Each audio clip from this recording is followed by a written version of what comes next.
Okay, tingnan natin na. Ulitin naman. If you eat of the fruit of the tree, sabi ganon, your eyes will be open and you will be able to discern right from wrong from yourself. Second half na naman doon.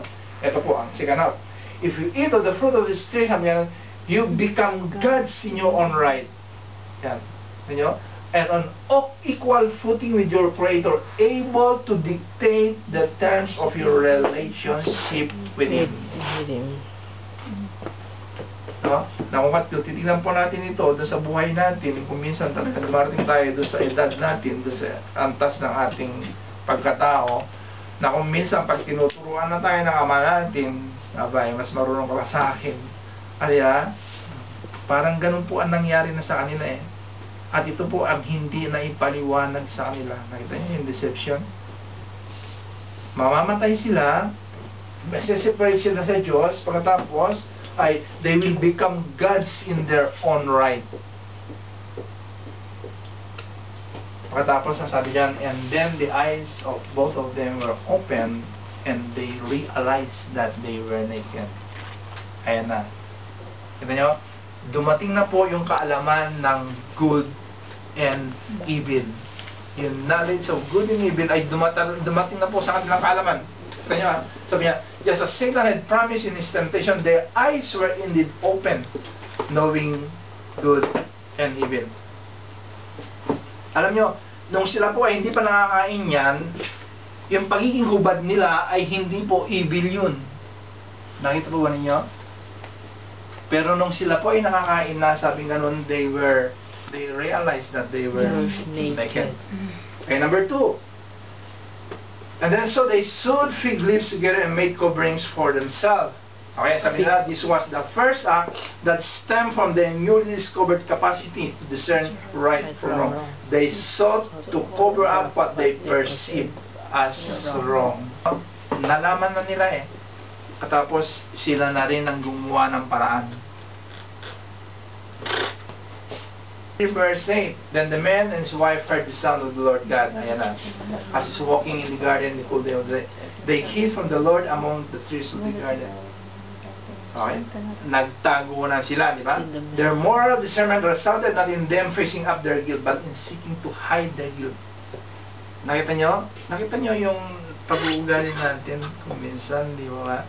Kapag tayo ay may kasalanan, alam nyo, nung hindi pa tayo nakakilala sa Panginoon Jesus, alam nyo, sa totoo lang talagang palusot tayo. Paano ang ginagawa natin para makaiwas kung paano makapagtago, di ba? Pero nalaman po natin ang katotohanan, tinan nyo. Di ba? Mas napakadaling humingi ng kapatawaran at mas, sabi nga po, ang kasiyahan na siyang nararamdaman mo kapag yun ang ginagawa mo. Pero kapag hindi ka humingi ng kapatawaran, nagpalusot at nagpalusot ka, ano nangyayari? Diba, binabagabag ka ng konsensya. Ito po ang nangyayari sa amin. Binagabag po sila ng kanilang konsensya at sabi nga, nagtatago na sila. Kasi ito ay yung bunga po ng pagkakain na nila doon sa fruit of the good and knowledge. Knowledge of good and evil. Pagkatapos, sabi po yan, chapter 3, verse 10. Adam answered, I heard you in the garden and I was afraid because I was naked, so I hid. Sabi nga nun. Now we see the next generation. No? Because of fear, the man and the woman hid themselves from God. Hiya sila, pagkatapos yan na, nagtago na sila. Pagkatapos, ito po yung panguli. And God said, who told you that you were naked? Sabi nga nun ng Diyos. Have you eaten from the tree that I commanded you not to eat from? The man said, the woman you put here with me, she gave me some fruit from the tree and I ate it. Then the Lord God said to the woman, what is this you have done? Sabi nga nun, the woman said, the serpent deceived me and I ate. Po yung naging resulta. The outworkings of self-centered discernment of right and wrong. Both Adam and Eve justified themselves by pointing their finger at someone else. It lies at the heart of the nature of the knowledge of good and evil. I'm not really the one at fault. Sabi nga, it's really the fault of others. Okay, ito na po yung finger pointing. Okay, kapag sinasabi ko sa inyo, kapag kayo nagtuturo, ilan na nakaturo sa inyo? 4. 3. Diba? Diba, naituro ko sa inyo ito noon, diba? yung sabi nga po, yung nagiging resulta, yung final result ng pagtuturo ay babalik doon sa nagtatanong. Di ba? Di ba nagtanong, bakit mo ginawa ito, Adan, ay Eva? Tapos ang sabi, si Adan. Tapos ang sabi ni Adan, kasi si Eva.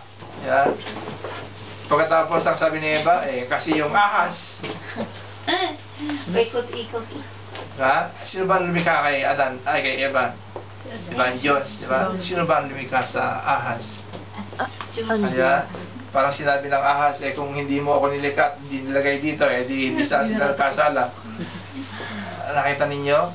Nakita niyo yung pagkakamali natin kapag yun, ganun pananaw ang ginagawa natin sa ating buhay. Iikot lang po ang problema. Iikot lang. Ibig sabihin, walang magiging solusyon ang problema kapag ganito po yung gagawin natin. Okay? Naiintindihan po ba natin? Amen. Okay, so ano po nakita natin dyan? The natural progression the moment they eat the forbidden fruit. Ito po yung progression. Number 1. Shame. Cover up. And then cover up. And then kill, hiding, patapos sa fear. Ito na po yung naging resulta ng pagkakasala nila. Diba? Disobedience lang yung ginawa nila, pero tingnan nyo ang naging resulta, di ba? Ito yung naging consequences pagkatapos ng verse 6. Blame, self-justification, broken relationship, curse, and death. Shame ang gatas na uwi sa death. Death, sabi nga po, sa relationship nila sa Diyos. Pero, ito nga po ang tanong. Paano nagkaroon, sabi nga po, how can these two knowledge separate us from God? No? Paano nangyari at bakit, sabi nga po, nahihiwalay tayo sa magitan lang sa ganong kaalaman, no? Dun sa knowledge na yun. Ito po. The knowledge of evil leads to, sabi nga po, number 1 is corruption and perversion. Dahil din sa pagsuway po nila, di ba? At sa pagsuway nila, a broken relation with God. Di ba? Ganito din sa atin sa magulang sa anak, di ba? Kapag sinuway mo yung magulang mo, di ba? Siyempre magagalit yung magulang mo. Kasi hindi ka naman sinasabihan sa isang bagay na hindi makakabuti sa'yo. Di ba? Kaya doon sa pagsuway ni with God, and then, ang nakakalungkot, it is a cursed life. Ito yung dahilan, di ba? Okay? Ito yung naging dahilan kung bakit na-deceive sila ng kalaban. Pagkatapos, sabi nga po doon, their knowledge of good and evil, okay? Separated po. It is not their mere disobedience that led to death. Po yung mere disobedience. It is the knowledge that they had. Diba? Nagkaroon, alam nyo, hindi po yung pagsuway kundi yung nung nakain na nila, yung naging bunga nung ginawa nila. Kita nyo? Kita nyo yung consequences ng ginagawa natin pagkakasala?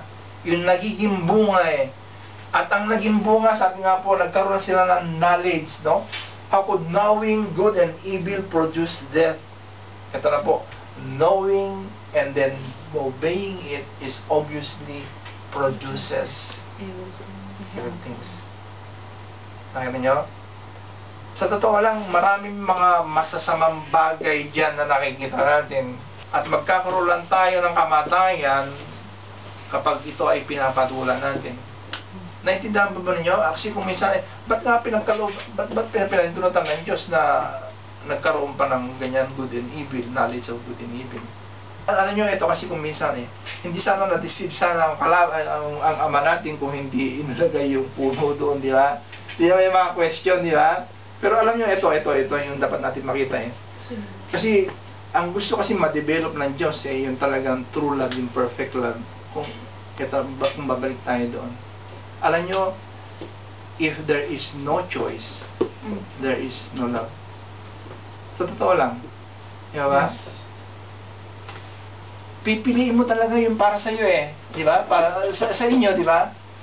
Abay, kung hindi talaga tumibok yung puso mo doon, abay, hindi yun. O, di ba?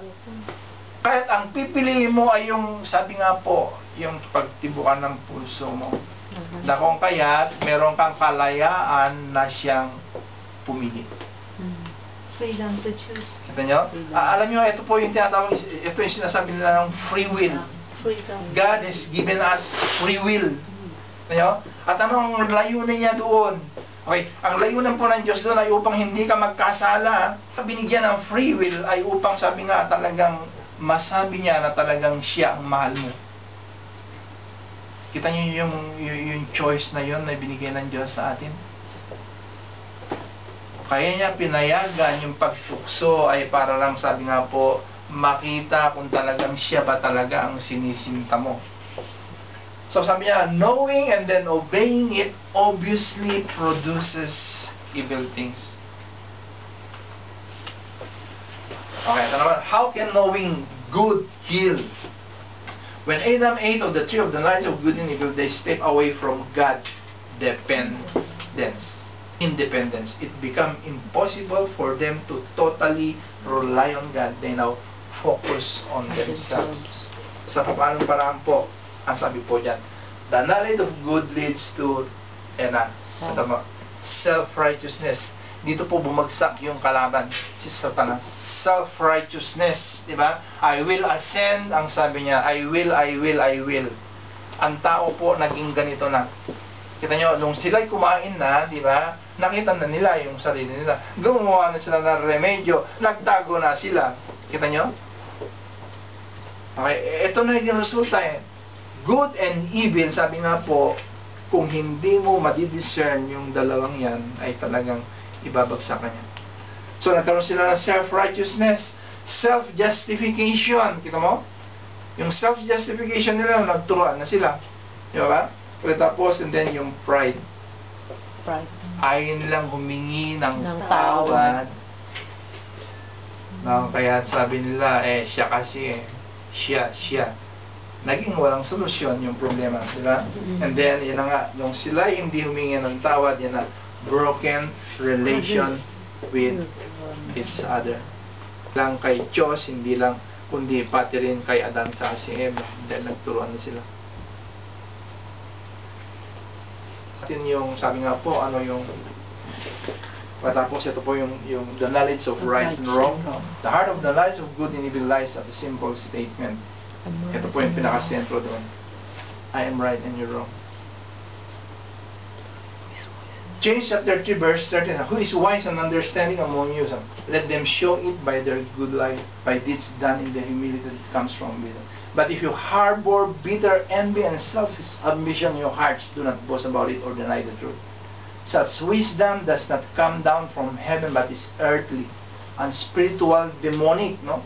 For where you have envy and selfish ambition, there you find disorder and every evil practice. Sa 17 na sabi po, but the wisdom that comes from heaven is first of all, then peace-loving, considerate, submissive, full of mercy, and good fruit, impartial and sincere. Peacemakers who sow in peace reap a harvest of righteousness. No? The tree of life. The tree of life represented nothing less than the life of God Himself. The tree symbolized a growing into the full likeness of the Creator. Okay.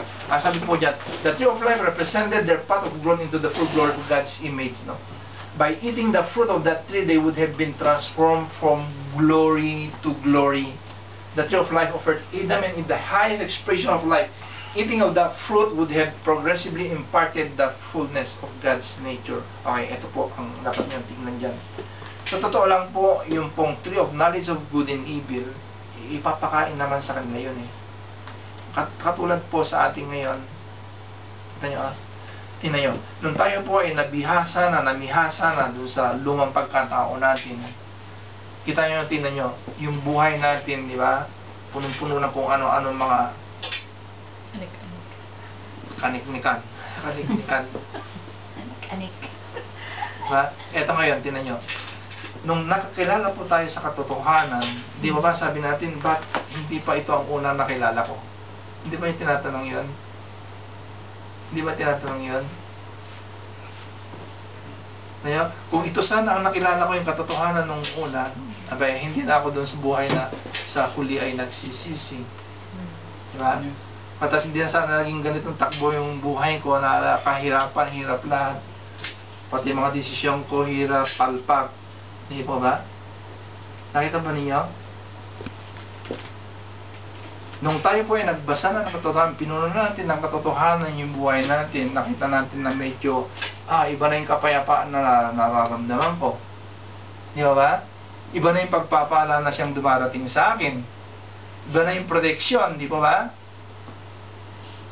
Pero, hindi ba niyo tinatanong, nandiyan pa rin yung knowledge of good and evil sa ating kapaligiran. Nakita ba ninyo yung pamaraan ng Diyos sa kanila? Dapat inuna muna nila, di ba, yung wisdom na manggagaling sa Diyos. Para kung sakaling dadalhin na sila doon sa knowledge of good and evil, ano magiging resulta? Mababalanse na po nila. Di ba? Walang pagkakaiba nito eh. Nung tayo hindi pa nakakilala sa Diyos, nasa huli ang pagsisisi. Di ba? Pero nung tayo po yung nakakilala na sa Diyos, nasa ang pagsisisi? Naunahan. Nasa una na. Nakita nyo? Ano nyo kung pag maunawaan lang po natin itong pinapag-aralan natin ngayon, alam nyo, hindi lang po para sa atin ito, kundi para din sa mga taong dapat makaalam nito. Mababago po yung kaisipan mo eh. Mababago yung mga pananaw mo sa mga bagay-bagay. Hindi ka naman punahin. Nakakita ka lang, nako ikaw kasi, yan kasi. Ito po yung knowledge, ito yung gustong mangyari po sa atin ng Diyos na ibinabalik niya, di ba? Yung sabi nga kanina, yung God's original plan niya, napakaganda. At nung ikaw ay tumanggap na, ito pa rin ang plano niya, iyon pa rin ang gusto niya mangyari. Okay, ang sabi po niya sa 2 Peter chapter 1, through this, sabi nga nun, doon sa mga salita niya, He has given us His very great and precious promises. Kita niyo? Okay? So that through them you may participate in the divine nature, having escaped the corruption in the world caused by evil desires. Yeah.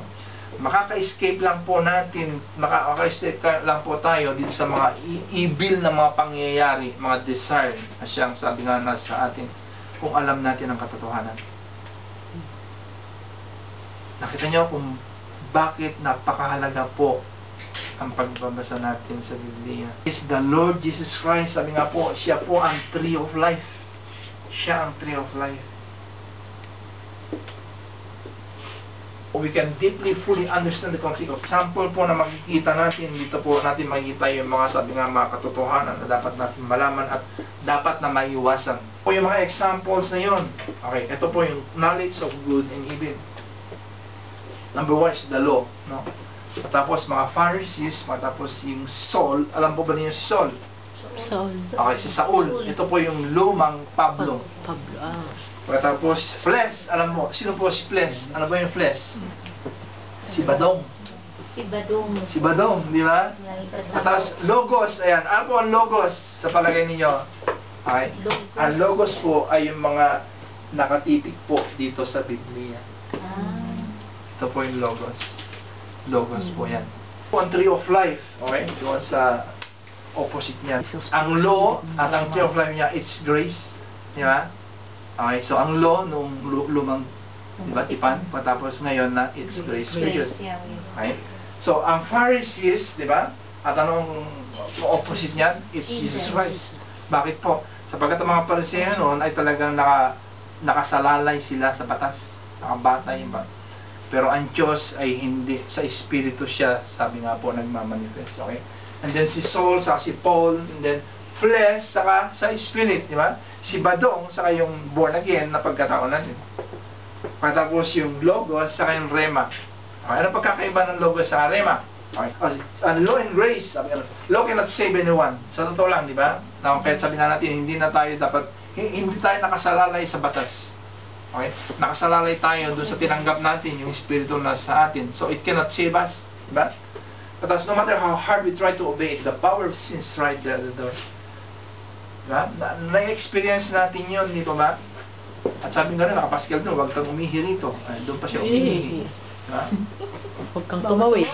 Patawid. Diba? Nabundol tuloy. Huwag kang matulog. Natutulog pa rin. Harapan si Boy sa akin, ha? Okay. Okay? For it works with the same principle, the good and the evil, and we know it's the very thing that brings death. No? Apart from God, sabi nga, our good works are just fitly rags. Now, ito po yung katotohanan sa Ephesians chapter 2, verse 9. It's by grace that you have been saved. Doon. No? But also, as Jesus and Paul explains, the law is the lowest standard of God's righteousness, and no one is even able to obey everything written in it. Bakit naging lowest standard yan? No? Sapagkat wala pong makakasunod sa batas sa totoo lang. Okay? Ang pinagsabihan po sa batas ay ang lumang pagkatao natin. Okay? So ito pa. The law cannot save because it again operates in this principle. It is the representation of men's independence from God. Kaya siya sinasabihan noon ay dahil kasi okay, na papasakop na siya doon sa makasariling hangarin niya. Kaya nga ibigay po yung 10 Commandments. Dahil kasi nakita na po ng Diyos kasi yung tao, ako. Kailangan pigilin ko yung pagka-ako na yun ng tao na kaya binigay niya po ang 10 Commandments. It is out of self-effort and not out of God-dependence. Kita nyo? Self-effort. Most oftentimes, it's a form of rebellion towards God. Ano? Ang kaya ito, titingnan natin.